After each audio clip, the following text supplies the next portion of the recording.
turashima Imana kuko iduhaye umunsi mwiza kugira ngo duterane. Imana yo mu ijuru ishimwe. Si bisanzwe kubera ko birashoboka ko hari ababyifuje ariko bitakunze, ariko twebwe twagiriye ubuntu turashimira Imana. Turabashimira abayobozi kubwo kuduha uyu mwanya. Ni ibintu biheze cyane kandi duhereza agaciro kanini umuntu kukwemerera kugira ngo ukore uyu murimo. Rero turabashimiriye kandi tubihaye agaciro cyane. Imana yo mu ijuru ibaha umugisha. Ntabwo ari uko tubizi. Paulo yaravuze ngo sinaje iwanyu uzanye amagambo meza cyangwa n'ibindi bintu nize nzi kuvuga neza. Ntabwo ari ibyo, ahubwo izo dukora byose ni ukugira ngo izina ry'Imana rihabwe icyubahiro. Haleluya. Rero turishimye kubabona kubera ko turi abavandimwe muri Kristo Yesu. Banasifiwe. Uku twese turi abana bene data biri hakurya. Niho bakunda kuvuga ngo Imana ngo ntigira abuzukuru, umuntu wese ni umwana w'Imana. Nuvuga ngo abaririya n'abaririya hirya twese turi abana b'Imana. Rero iyo duhuye n'ibyishimo bikomeye cyane. Banasifiwe. Nuko tugeze mu bihe bigoye, umuntu asigaye yicara mu nzu akamafata telefone cyangwa televiziyo akama yumva ngo araterana. Ariko kandi hari imbaraga zikomeye mu kubona abera b'Imana mu iteraniro turi kumwe, bitandukanye cyane nuko noba haje nubwo no kumva ibyo mwavuze byose n'indirimbo mwaririmbye, ariko n'ibintu bidahuye. Hari imbaraga zo guhura abamama n'abapapa, abakobwa n'abahungu, abaririmbyi, abakecuru. Imana yo mu ijuru ihabwa icyubahiro kuko tugifite uburyo bwo guhura tugaterana. Ni imbaraga zikomeye. Umuntu iyo atakaje guterana aba atakaje ikintu gikomeye mu buzima bwiwe. Rero Imana ishimwe ko ikidutijije iyi nyota n'uyu mwete. Kandi hari ikintu gikomeye mpora nibaza, nkagira ubwoba ko ahari kubera ko tubikora cyane ko hozogera igihe tukabimenyera, tukumva ko ku cyumweru ngomba kuzusa abana mu gitondo nkaboza ngakora ibindi bintu tukaza ku rusengero. Kagira ubwoba ko hari igihe twazobigira nk'imihango yuko tugomba guterana buri cyumweru tukaza tugahura. Ariko ya nyota na ya nzara yo kuza guterana na bene data ahari kazogera igihe kadushiramo tukaza tuza gusa nk'umuhango w'idini kubera ko duterana ku cyumweru, noneho bikagenda bitakaza imbaraga muri ubwo buryo. Tukaza bakatubona, ariko ya nyota yo kumva ko ngomba kuza hari ikintu ngomba kwakira nimbaje imbere y'Imana. Banasifiwe. Umuntu ukaza uva mu nzu gusa nta kintu watekereje ngo uvuge se ko ngiye mu materaniro niki ngiye gukorayo, ngiye kumva iki, ndatahana iki, ndakura iki. Tukama tuza gusa ibitekerezo biri ahandi, tukicara tugasaba tugataha. Nta kintu. Umuntu yaje yavuze ngo ubwoje imbere y'Imana ntabwo nsubire yuko naje. Banasifiwe. Kandi ni ukuri, ni igitangaza kuza imbere y'Imana ugasubira yuko waje. Si ikibazo cy'ababwirije, si ikibazo cy'abaririmbye, ni ikibazo cyawe. Banasifiwe. Kuko imbere y'Imana ni mu mutima w'umuntu. Umuntu yoba imbere y'Imana ari mu kazi, woba imbere y'Imana uri mu materaniro, kandi ukunguka ibintu bikomeye. Banasifiwe. Rero igikenewe nuko tuza iyo nzara n'inyota igwiriye muri twebwe. Dawudi yaravuze ngo iyo bavuze gusa amakuru yo kuvuga ngo tuje mu nzu y'Imana, zanumva ibyishimo binyuzuye. Banasifiwe. Kubera ko yarazi ubutunzi aza kuri imbere y'Imana iyo yaje. Banasifiwe. Rero nari mbivuze kugira ngo guterana kwacu kuza kutubera uko kungurana. Umwe navuga undi naririmba, bitwungure bidukuze bitugeze ku rundi rwego. Banasifiwe. Umuntu ntiyomara imyaka 20-15 mu ikanisa akiri wa wundi utaza kura utaza hinduka abaho ngaho gusa. Ni igitangaza. Banasifiwe. Nimba duterana, nimba dufata uyu mwanya wo kuza, hari ibintu tugomba gukura imbere y'Imana uko bimeze kose. Banasifiwe. Ungomba kuza mva mu nzu nzi neza kuko hari ikintu uje gukura imbere y'Imana. Nimba ari umuntu uririmba ngafashwa, nimba ari ijambo bavuga rikamfasha, nimba ari ikindi kintu cyose bakora imbere y'Imana, ariko nkaza nzi neza ko hari ikintu ndi buhakure. Banasifiwe. Reka dusome ijambo ry'Imana, sindi butinde, ndaza guhereza abandi. Turasoma mu byahishuriwe Yohana, icyo gitabo cya nyuma giheka. Turasoma ibice bibiri, turahera ku murongo wa mbere, naho nyine ndi busome nze guhereza abandi umwanya. Ibyahishuriwe Yohana, ibyahishuwe nyine ibice bibiri guhera ku murongo wa mbere. Ni urwandiko rwandikiwe itorero ry'Efeso. Dusome mu izina rya Yesu.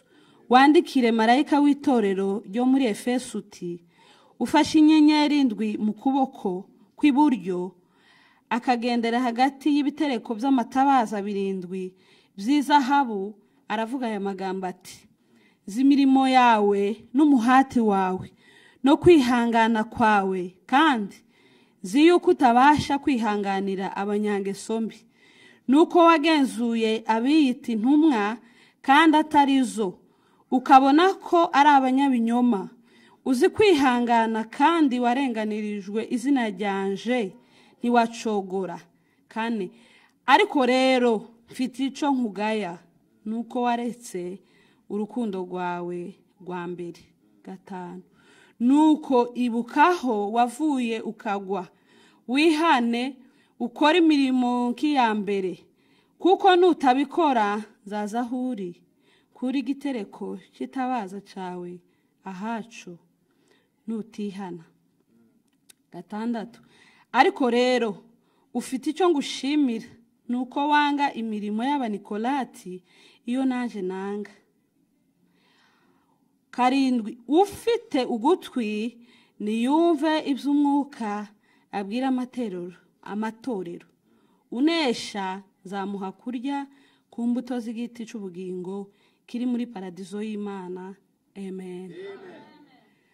Somye harehare, ariko ndaza kuvugamo ibintu bike cyane kubera ko niryo jambo Imana ishize ku mutima cyane, ndimo kumva riremereye umutima waje. Banasifiwe.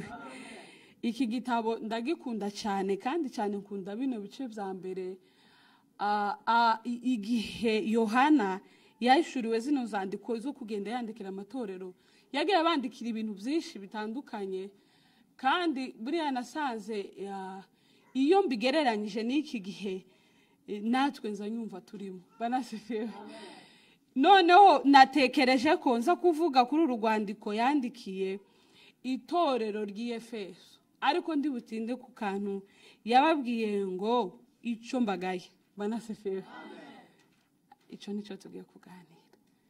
Yavuze ibintu byinshi bashimwaho, bari gukora neza, ababwira ibyo banze, ababwira ibyo baretse ku bwa Kristo, ababwira ibintu byinshi batandukanye nabyo. Ariko ngo agere hepfo arababwira ngo ikintu mbagaye, ndabagaya ko mwaretse urukundo rwanyu Rwambere. Banasifiwe. Turaganira umwanya mutoya hejuru yo kongera kugarura urukundo mu mitima yacu. Banasifiwe. Urukundo ni ibintu dusanzwe twumva, baza banabitubwiriza mu buryo bwinshi butandukanye, ariko masigiye mbitekereza sanga urukundo nicyo kintu gikomeye kigize ubuzima bw'umukristo. Umukristo watakaje imbuto y'urukundo mu buzima bwe, ibindi bintu byose biza bigenda bicumbagira. Banasifiwe. Buriya iyo ukunda umuntu ntiwomubesha, iyo ukunda umuntu ntiwomugamba, iyo ukunda umuntu ntiwomuvuga nabi ahatari, iyo ukunda umuntu iyo agwaye uzumusura ufite umutima mwiza, iyo afite ibyishimo muzamwishimana nawe. Nyuma y'ubwo buzima nta bundi bukristo buhaba n'ubwo. Barasefera. Urukundo nico kintu gipfundikiyeho ubuzima bwose bwo kubana n'Imana bwose. Barasefera. Rero iyo mbigereranyije n'iki gihe, hari ikintu natekereje nsanga iki gihe turimo tugeze mu gihe umuntu w'umukristo mwene data ashobora kuja gusura undi akavuga ngo reka ngende kumusura, nabona ntarahageze azotekereza ibindi bintu. Rwa rukundo rwo kuva ko mwene data yagize ikibazo ntirukiri rwinshi, ariko nukugira ngo ngende ataza gutekereza ngo se jewe nukubera iki tagiye. Ashobora kuvuga ngo kubera iki nagwaje cyangwa ndagwara runaka ntiyasura. Tukabikora mu rwego rwo kuzuza umubare w'abandi bantu kugira ngo atazovuga ngo naje sinamugezeho. Banasefera. Ariko rwa rukundo rwo kugira umutwaro wo kuvuga ngo mwene data yagize ikibazo none fite umutwaro wo kumugeraho kumusura, bikagenda bigabanuka. Paulo yandikiye Timoteyo aramubwira ngo mu gihe cya nyuma ngo hazaza ibihe birusha cyane.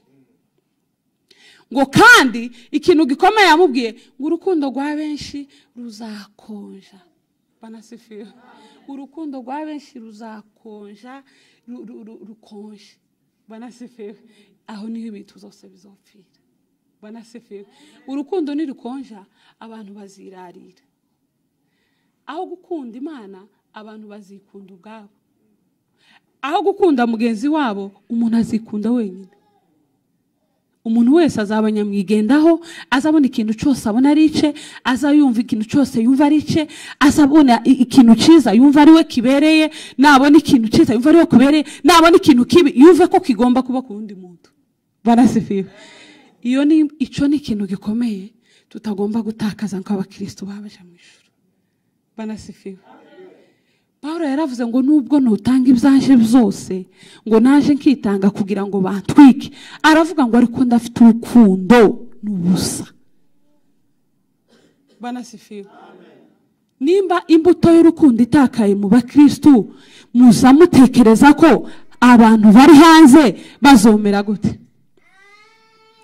Igihe cy'intumwa Bibiliya zivuga ngo bose bari hamwe mu mwanya umwe bagasangira ibyabo, ngo Uwiteka akabongerera abakizwa uko bukeye n'uko bwije. Banasefera. Impamvu ikomeye izotuma tubona abakizwa tukaza twuzura amakanisa ni urukundo. Banasefera.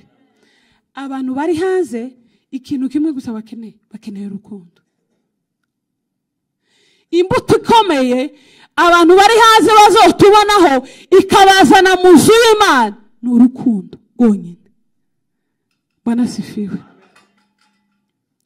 Ariko rero nimba twebwe hagati yacu ubwo rukundo rutahari, ni igitangaza ko tuzongererwa abakizwa. Biragoye kuzoza duhora dusenga tukabwira Imana ngo Mana dukiriza abantu, dukeneye ko abantu bakizwa, ariko ikibakurura tutagifite, igituma tubazana kuri Yesu iyo mbuto ntayo dufite. Banasefera. Ikintu kizotuma abantu badukurikira baza mu byo twagiye ni urukundo gusa. Banasefera. Ubuzima bw'umukristo ikintu kibugize, Bibiliya zivuga ngo Imana ni urukundo, ngo umuntu wese udakunda ntazi Imana. Apana kuvuga ngo ntazi nimba Imana ibaho. Banasefera. Umuntu wese utagira urukundo muri we rwo gukunda mwene se, Bibiliya zivuga ngo umuntu udakunda mwene se ngo n'umwicanyi. Dufite ukuntu muri ibi bihe bya nyuma turi mu buzima bugoye, twafashe ibyaha tubishira mu makategori. Umuntu akama avuga ngo jewe nimba ntazandoga, nimba ntazasambana, nimba tukama tugira ibindi byo kubana nabyo, ariko kwicara nkavuga mugenzi wanje n'ubundi tukamuvuga, icyo cyo kirejejwe ubu ngubu. Nta kibazo gifite, ntawo kwicara hagamba undi ngo abe kumva ko ari ku rwego rw'umuruzi. nta hantu na hamwe bitandukanye. Banasifiwe. Igitangaza ibintu turimo n'urugendo. Igitangaza suko ushobora kubigwamo, ariko igitangaza n'ukubana nabyo nka hari ikintu gisanzwe cejejwe kidafite ikibazo.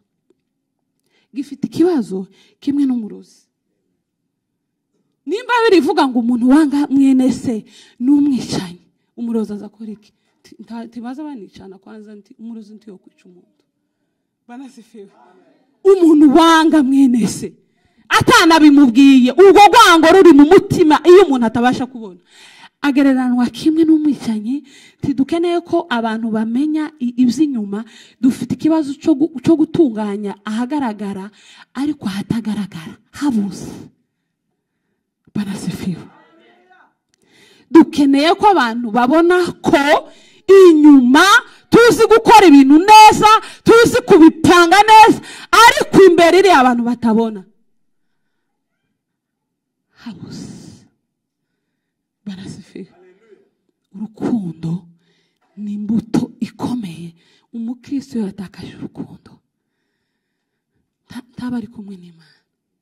Imana ni urukundo, ni ukuvuga ngo Imana iba mu rukundo. Nimwituye. Haleluya! Imana ituye mu rukundo. Imana iba mu mutima wimitse urukundo. Umwo nimwiba, nimwizirara, nimwizayirirwa. Banasifiwe. Kandi ntizigirira ngo uriya ngo n'umwanzi wanje ngo none ngo naramwanze yangire oya. Banasifiwe. Nimba ari umwe kandi yarakugiriye nabi, ubwo n'ugwanga ubise mu mutima si urukundo, aho wanti Imana ntiyohaba. Banasifiwe. Ninde muntu nimba narababari, ninde muntu jewe ntobabarira ngo mukunde yakoze iki? Yoba yarakoze iki? Aho kugira ngo ntakaze Imana mu buzima bwaje.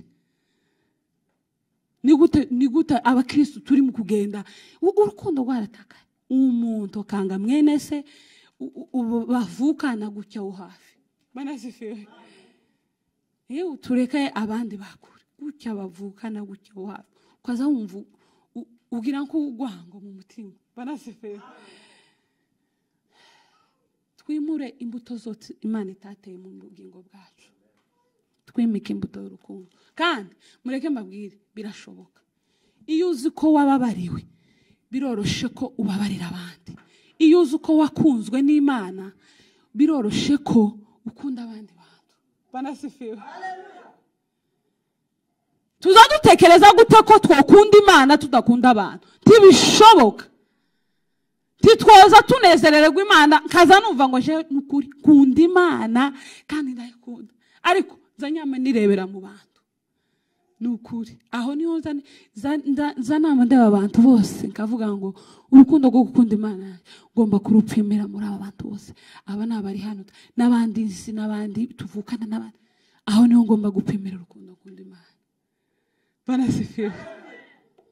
Titwarupimira hano, uzurupimira mu bantu. Abigishwa babajije Yesu ngo ese amategeko akomeye nayahe? Arababwira ngo ukundishe Imana umutima wawe wose n'ubwenge bwawe bwose n'imbaraga zawe zose. Irindi rigeretse kuri iri, ukunde mugenzi wawe uko wikunda. Nuko uzaba umaze Imana yo. Ibindi byose nudushaka tuzabireke, tuzatuzina bukeya, tuvuge bukeya. Ayo ngayo ayo niyo azotwinjiza mu bwami bw'Imana. Banasifiwe. Dukeneye kugira urukundo rutari urw'amagambo, ariko urukundo rw'Imana ruririya mu mitima, abantu batabasha kubona. Pana gashesho, urukundo rw'Imana. Tibishoboka ko umuntu yokunda Imana ariko adakunda abantu. Ico ni ikintu kidashoboka. Niba uzunagitekereza ntigishoboka. Banasifiwe. Ni umubare udashobora kugereranya ngo numara uvemo. Tibikunda. Urukundo ukunda Imana uzururebera mu bantu. Nimba hari umuntu kireba ijisho ryawe rikanga kumuruka ngo ugere ku Mana, uzugarukira aho ngaho. Banasifiwe. Wazumugeraho ukabona uyu nguyu we sinzi. Aho ngaho niho gukunda Imana, aho niho ubumana bwawe bugarukira. mureke tugarura urukundo mu mitima yacu. Bwana asifiwe. Arababwira ngo ndabagira inama, mugende kandi musubire ku rukundo rwanyu rwa mbere. Bwana asifiwe. Rwa rundi rwa mbere rwo gukunda bene data. Umuntu akunde mugenzi wiwe, umuntu akunda umuvandimwe wiwe, umuntu akunda umuturanyi wiwe, umuntu akunda uwo basengana, umuntu akunda uwo bahura, umuntu akunda uwo babana, umuntu akunda uwo batabana bavugana kuri telefone, umuntu akunda umuntu wese uri iruhande rwiwe. Iyo niyo Mana, ubwo nibwo buturo bw'Imana, ni urukundo ruri mu mitima yacu. Aho niho iziba ikavuga ngo nageze ahantu mbona ubuturo bwanje kubera ko ndi urukundo. Nabonye umuntu usa naje wujuje urukundo mu mutima we, ahangaha nibwo buturo bwanje, niho zoba ijambo ry'Imana rituganze. Amen.